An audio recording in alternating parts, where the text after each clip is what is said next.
Hello everyone, I am CA Vibhuti Narang. Welcome to our channel Voxcov Academy. आज की video में हम income tax under the head profit and gains from business and profession का part 3 जिसमें balance बचे हुए expenses allowed का topic हम कवर करेंगे.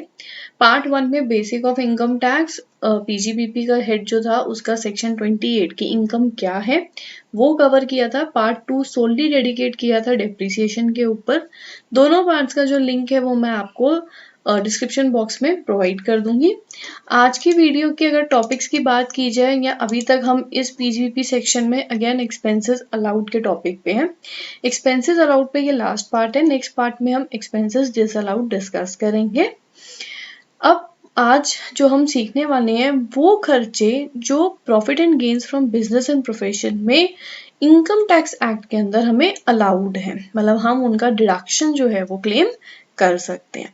बट उसके बारे में हमें कुछ सीखना पड़ेगा, किस चीज़ की डिडक्शन है और कितने परसेंटेज तक डिडक्शन है, क्या चीज़ अलाउ हो पाएगी और किस रेट तक अलाउ होगी. तो सबसे पहले जो सेक्शन है वो है सेक्शन नंबर 35 जो कि है एक्सपेंडिचर ऑन साइंटिफिक रिसर्च. अब एक्सपेंडिचर ऑन साइंटिफिक रिसर्च क्या होता है? किसी भी कंपनी में या किसी भी एक ऑर्गेनाइजेशन में कोई भी चीज़ को लाने से पहले उसके ऊपर एक R&D यानी कि रिसर्च एंड डेवलपमेंट को किया जाता है.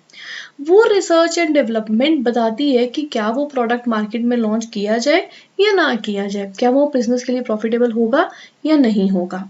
अब इन चीज़ों में क्या होता है कि गवर्नमेंट जो होती है वो हमेशा इन चीज़ों को प्रमोट करेगी क्योंकि इंफ्रास्ट्रक्चरली या प्रमोशन ऑफ द कंट्री की ग्रोथ के लिए ये सब डेवलपमेंट्स या रिसर्च बहुत ही इंपॉर्टेंट है. कोई भी कई कार अगर मार्केट में आनी है, कोई नई टेक्नोलॉजी अगर मार्केट में आनी है तो उसका एक रिसर्च किया जाएगा. अब उस रिसर्च एंड डेवलपमेंट को इनकम टैक्स की भाषा में साइंटिफिक रिसर्च का नाम दिया गया है. साइंटिफिक रिसर्च क्योंकि हम उसको चेक करेंगे कि क्या वो हमारी मार्केट के हिसाब से अडॉप्टेबल है या नहीं. इन चीज़ों में दो बातें होती हैं, या तो कंपनी ऑर्गेनाइजेशन वो रिसर्च अपनी ही इन हाउस अपनी ही ऑर्गेनाइजेशन या कंपनी के अंदर करती है, वो कंट्रीब्यूट करती है और उनको किसी सेकंड या थर्ड पार्टी को प्रमोट करती है कि आप रिसर्च एंड डेवलपमेंट करो, हम कुछ डोनेट करेंगे या अपने एंड से कंट्रीब्यूट करेंगे. तो इन हाउस अगर हम रिसर्च कर रहे हैं या हमारा अपना रिसर्च सेंटर है, अपनी टीम है इस काम के लिए, तो इसमें दो चीज़ें हो सकती हैं. वो या तो बिजनेस से रिलेटेड हो सकती है या फिर ये रिसर्च हो रही है उन कंपनीज के थ्रू जो मैन्युफैक्चरिंग कंपनी है या बायोटेक्नोलॉजी कंपनीज है. ये कंपनीज के लिए ही है और रिलेटेड टू बिजनेस हो सकती है. मतलब एक पार्ट है कि वो बिजनेस से रिलेटेड हो और सेकंड बिजनेस से रिलेटेड नहीं है बट अगर कोई अप्रूव्ड रिसर्च कर रही है मैन्युफैक्चरिंग या बायोटेक कंपनी तो भी उनको डिडक्शन मिलती है. डिडक्शन दो टाइप, कैपिटल नेचर या फिर रेवेन्यू नेचर. अगर हुई वो कैपिटल नेचर मतलब उसको रिसर्च करने के लिए कोई कैपिटल एसेट, कोई फिक्स्ड एसेट, टैंजिबल इंटैंजिबल कुछ भी अगर इन्वेस्ट किया गया है वो कैपिटल नेचर का एक्सपेंड अलाउड रहेगा 100%. बट लैंड के केस में कोई भी एक्सपेंडिचर अलाउड नहीं है. राइट. रेवेन्यू नेचर के एक्सपेंसेस की बात की जाए तो देखो, जरूरी नहीं होता कि जो रिसर्च एंड डेवलपमेंट है वो उसी टाइम स्टार्ट हुई कमेंसमेंट ऑफ बिजनेस के बाद, मतलब बिजनेस चालू हुआ, R&D हुआ और R&D के बेसिस पे प्रोडक्ट को मार्केट में ला दिया गया. वो बहुत साल पुरानी मेहनत भी हो सकती है. अभी कोई मोबाइल फ़ोन है या कोई लैपटॉप है या फिर कोई कार का लॉन्च है तो वो कोई इंस्टेंटली नहीं होता कि एक ब्रांड आया, एक उनका टेक्नोलॉजी में प्रोडक्ट आया, कोई नया फ़ोन आया और कमेंसमेंट उन्होंने R&D की और 2 महीने में वो लॉन्च हो गया या सेम ईयर में लॉन्च हो गया. वो 5 7 10 साल की एक मेहनत होती है, उस पर वो पूरा स्टडी करने के बाद उस प्रोडक्ट को मार्केट में लाते हैं. तो गवर्नमेंट ने कहा कि कमेंस करने से पहले, उसमें भी कितना टाइम फ्रेम दे दिया उन्होंने, 3 साल का. तो उस 3 साल में अगर आपने कोई सैलरी या मटेरियल रिलेटेड खर्चा किया तो 100% अलाउड रहेगा और कमेंसमेंट के बाद आप जो भी खर्चा करोगे वो 100% अलाउड रहेगा. राइट.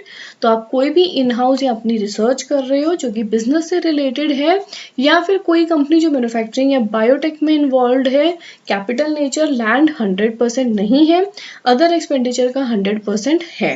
लैंड में कोई भी डिडक्शन अलाउड नहीं है.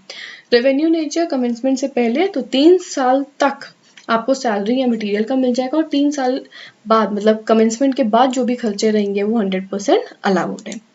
अगर बात की जाए कॉन्ट्रीब्यूशंस की या डोनेशंस की, तो कंपनी कहाँ कहाँ डोनेट कर सकती है? किसी भी अप्रूव्ड रिसर्च एसोसिएशन या यूनिवर्सिटी, कॉलेज, इंस्टीट्यूट जो साइंटिफिक या सोशल स्टैटिस्टिकल रिसर्च कर रहे हों, या फिर कोई नेशनल लेबोरेटरी या नेशनल यूनिवर्सिटी, आईआईटीज, आईआईएम्स में कोई रिसर्च चल रही हो, इंडियन कंपनी जो साइंटिफिक रिसर्च उसका मेन ऑब्जेक्टिव या बिजनेस हो वो, या फिर कोई भी अप्रूव्ड एसोसिएशन, इनमें अगर आप एक्सपेंडिचर कर रही है या कंपनी कंट्रीब्यूट कर रही है तो 100% डिडक्शन अलाउड है। फाइनेंशियल ईयर 2021 से पहले कुछ कॉन्ट्रीब्यूशंस पे वेटेड एवरेज डिडक्शन थी। वेटेड डिडक्शन मतलब किसी पे 150% थी और किसी पे 100, बट फाइनेंशियल ईयर 2021 ऑनवर्ड्स ये 100% डिडक्शन जो है वो अवेलेबल है। अब जो हम समझेंगे, जो इसमें एसेट यूज हो गया, जो साइंटिफिक एसेट यूज हो गया, उसका तो फर्स्ट ईयर में ही 100% डिडक्शन है, मतलब उसको मार्क नहीं किया डिफरेंट ईयर्स में, वेटेड डिडक्शन नहीं हुई, या तो WDV या SLM कोई भी डेप्रिसिएशन मेथड फॉलो नहीं हुआ। अगर वो जो एसेट है उसको आगे बेच दिया जाए, अब बेचने में या सेल करने में भी दो बातें हो जाती हैं। यूज करने के बाद अगर उसको ब्लॉक ऑफ द एसेट में डाला गया, यानी कि नॉर्मल बिजनेस में उसको ट्रांसफर किया गया, तो उसकी ब्लॉक वैल्यू तो नील है, पर जब वो बिकेगा तो जैसे हम ब्लॉक में से माइनस करते थे, जैसे डेप्रिसिएशन का कंसेप्ट था वो फॉलो हो जाएगा। बट लेट सपोज वो ब्लॉक में नहीं डाला गया और नॉर्मली इन द मार्केट उसको बेच दिया गया, मतलब उसका एक पीरियड पूरा हुआ, उसके बाद अब वो यूजेबल कंडीशन में नहीं है, उसको हमने मार्केट में बेच दिया। बेचने में करंट वैल्यू तो आज की डेट में वो नील है, तो उस पर तो कोई वैल्यू नहीं है, जीरो है। जितनी उसकी कॉस्ट थी, लेट सपोज हमने कोई एसेट 50 लाख का खरीदा, तो आज की वैल्यू नील। 50 लाख तक आपने बेचा, मान लो 40 लाख में सेल हो गई, तो वो 40 लाख रुपए आपकी PGBP इनकम है, राइट। बट अगर मान लेते हैं वो एसेट बिक गया 60 लाख में, तो 50 लाख तक जहां तक उसकी ओरिजिनल कॉस्ट थी वो तो PGBP इनकम है, ऊपर जो उसकी एक्स्ट्रा 10 लाख रुपए है वो जाएगा हमारा कैपिटल गेन के अंदर, राइट। तो PGBP में कॉस्ट वैल्यू तक PGBP में जाएगा, कैपिटल गेन कब होगा? जब आपका सेल प्राइस ज्यादा हो जाएगा कॉस्ट ऑफ द एसेट से। अब हम समझेंगे एक्सपेंडिचर लिंक्ड इंसेंटिव्स। ये 3 अलग अलग सेक्शंस हैं, मैंने कंबाइन किए हैं दिखाने के लिए। ये एक्सपेंडिचर लिंक्ड इंसेंटिव्स का पिछले पार्ट में मैंने डिस्कशन किया था कि गवर्नमेंट प्रमोट करती है कुछ टाइप के खर्चे, उन पे डिडक्शन मिलती है। सबसे पहले बीच वाला देखो, स्किल डेवलपमेंट, ये ना एक कंपनी कर सकती है, ठीक है। तो स्किल डेवलपमेंट का वैसे सेक्शन 35 CCD है, बट ये कंपनी करेगी तो ही मिलेगा डिडक्शन, अदरवाइज नॉन कंपनी एसएससीज को नहीं मिलेगा। डिडक्शन 100% है। उसके अलावा कोई एग्रीकल्चर एक्सटेंशन सर्विसेज प्रोवाइड कर रहे हैं या रूरल डेवलपमेंट प्रोग्राम्स में कुछ एक्सपेंडिचर किया तो भी आपका डिडक्शन 100% है।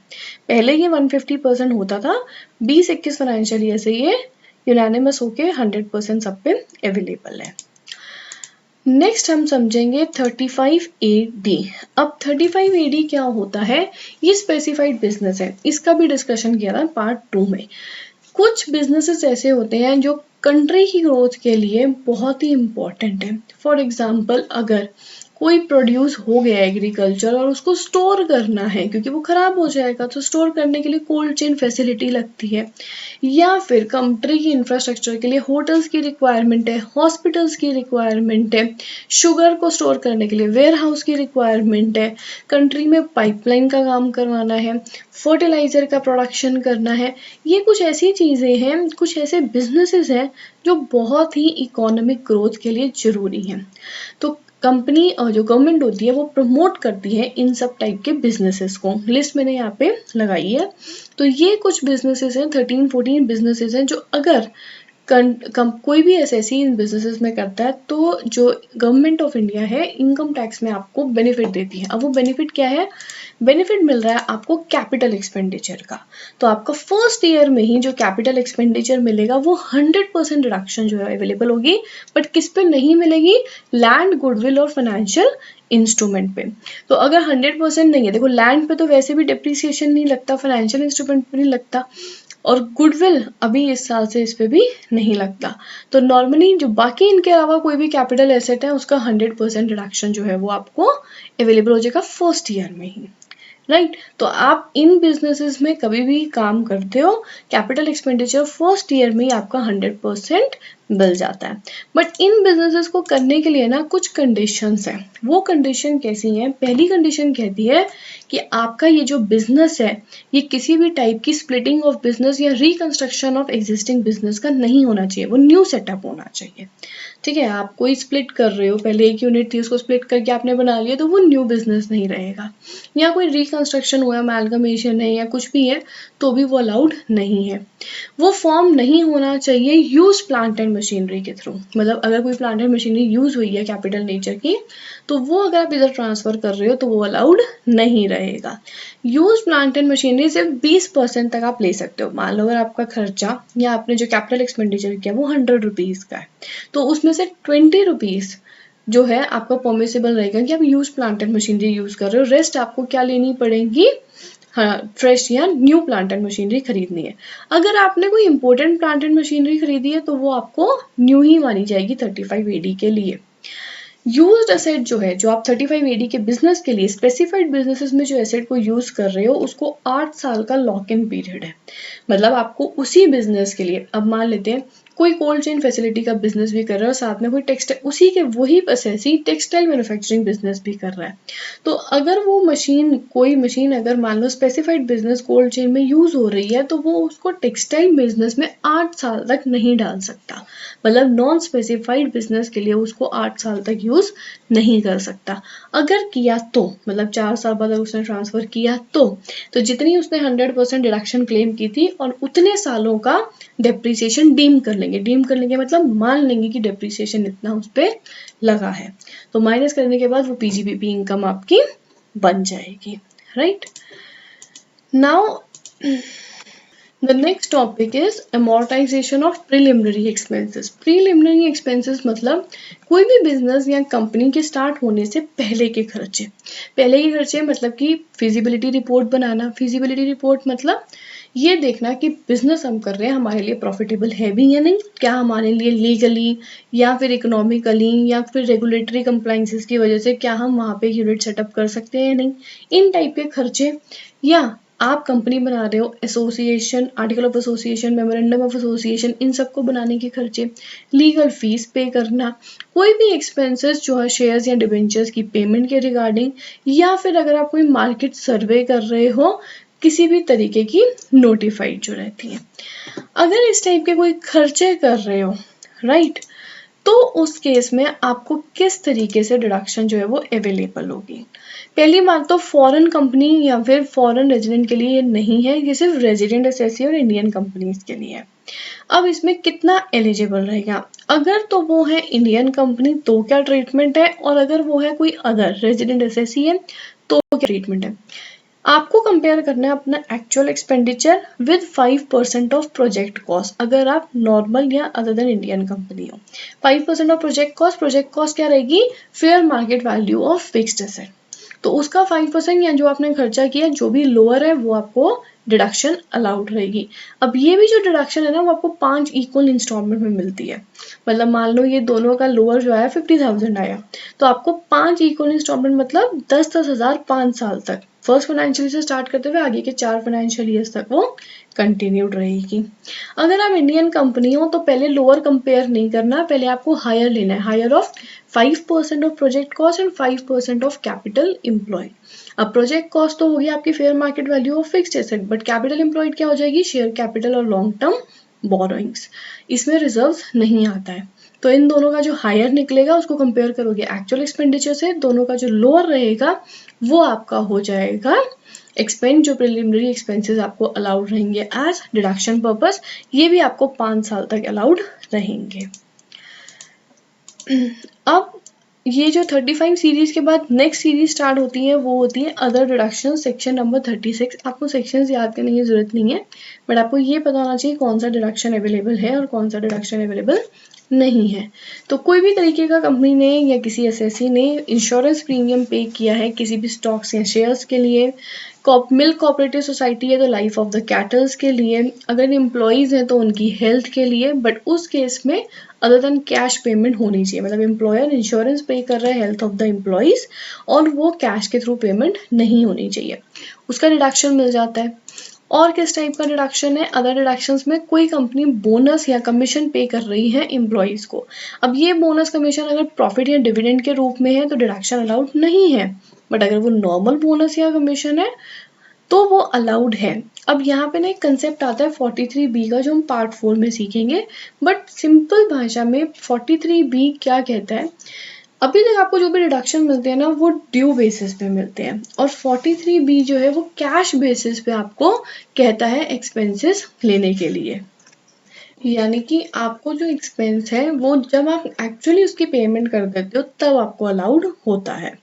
तो अगर बोनस कमीशन पे हो जाता है due date of ITR filing की, जो भी आपकी इनकम टैक्स रिटर्न की ड्यू डेट है वो 43B में वैसा बोला गया है, तो इसलिए डिडक्शन अवेलेबल है। बट अगर तब तक भी आपने पेमेंट नहीं करी तो उसका डिडक्शन आपको अवेलेबल नहीं होगा। नेक्स्ट जो 36 सेक्शन में हम समझेंगे वो है इंटरेस्ट। अब इंटरेस्ट पे करते हैं हम अपने बिजनेस या प्रोफेशन के लिए। कोई भी टाइप की मनी अगर हमने बोरो की है, अगर हमने कोई भी चीज़ बोरो करी है, लोन लिया है, उस पर हमें देना है इंटरेस्ट। अब वो इंटरेस्ट दे रहे हैं हम for running of business, right. तो डिडक्शन आपको मिल जाएगा। लाइक बैंक का ओवरड्राफ्ट लिया है तो रनिंग ऑफ बिजनेस के लिए आपने कुछ भी लिया उस पर इंटरेस्ट देना पड़ रहा है तो डिडक्शन मिल जाएगा। बट अगर आपने परचेज किया है कोई भी न्यू एसेट, राइट, उसके लिए आपने लोन लिया है, या तो वो न्यू बिजनेस के लिए हो सकता है या अपने एग्जिस्टिंग बिजनेस के लिए भी हो सकता है, उस केस में जो इंटरेस्ट है वो डेट ऑफ लोन से date of put to use of asset, मतलब जिस दिन आपने एसेट को लिया उस दिन लोन लिया और जिस दिन आपने एसेट को पुट टू यूज किया उसके बीच का जो इंटरेस्ट है ना वो कैपिटलाइज हो जाता है। कैपिटलाइज मतलब जो आपकी एसेट है उसकी वैल्यू में उसको ऐड कर दिया जाता है और उसके ऊपर जो है डेप्रिसिएशन क्लेम होता है।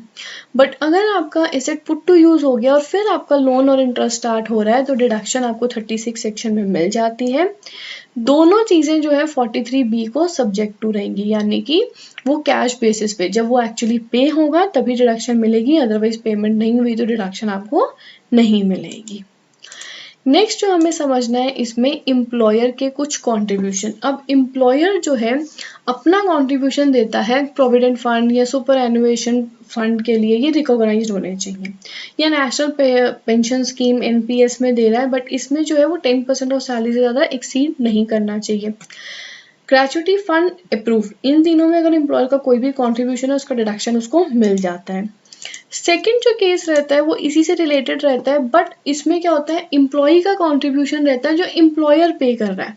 मतलब एम्प्लॉयर ने एम्प्लॉय के यहाँ से तो डिडक्शन दिखा दिया बट उसके लिए वो इनकम हो गई, एम्प्लॉय ने अपना पेमेंट जो दे दिया एम्प्लॉयर को दे दिया, एम्प्लॉयर की बुक्स में वो इनकम है तो उसको डिडक्शन कब मिलेगी, जब उसने actually before the due date उसकी पेमेंट कर दी। यानी कि 43B यहाँ भी लगता है कैश बेसिस पे पेमेंट होनी चाहिए। अब बात करते हैं बैड डेट्स की। बैड डेट्स यानी कि कोई पैसे रिकवरेबल थे डेटर से बट रिकवर नहीं हुए हैं।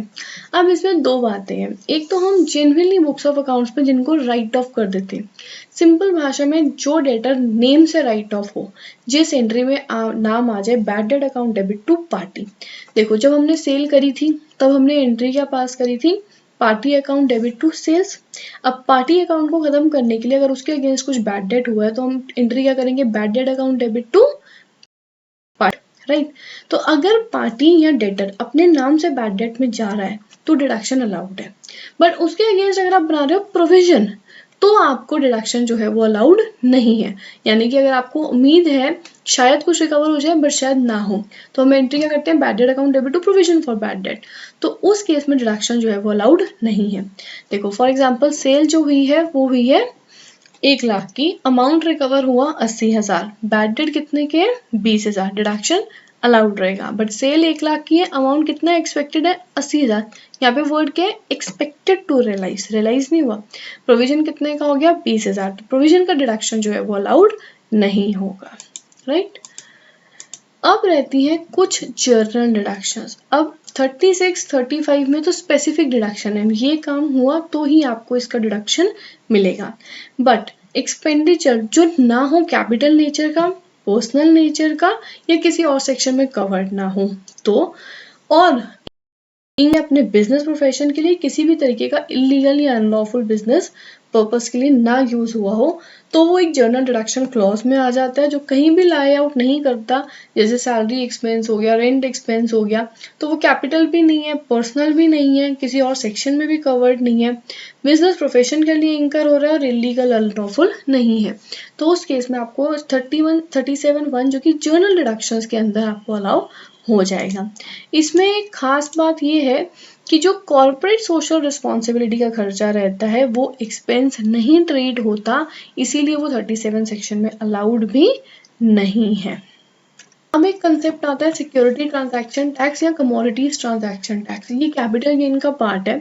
अगर ये इंकर किए जाए टैक्सेस कैपिटल एसेट के टाइम पे, तो अगर वो कैपिटल गेन है तो उसका कोई डिडक्शन नहीं है, वो एक डेड लॉस है। डेड लॉस मतलब उससे कोई ट्रीटमेंट ही नहीं है।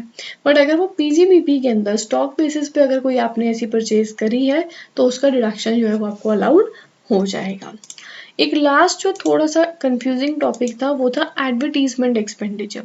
एडवर्टीजमेंट एक्सपेंडिचर के लिए ना सोली बोला गया है अगर आपने वो एडवर्टीजमेंट किया है जो कि पब्लिश हुआ है किसी ब्रोशर या पॉलिटिकल पार्टी की, तो आपको डिडक्शन ना पीजीबीपी में अलाउड नहीं है, तो वहां तो ये डिसअलाउ हो जाएगा।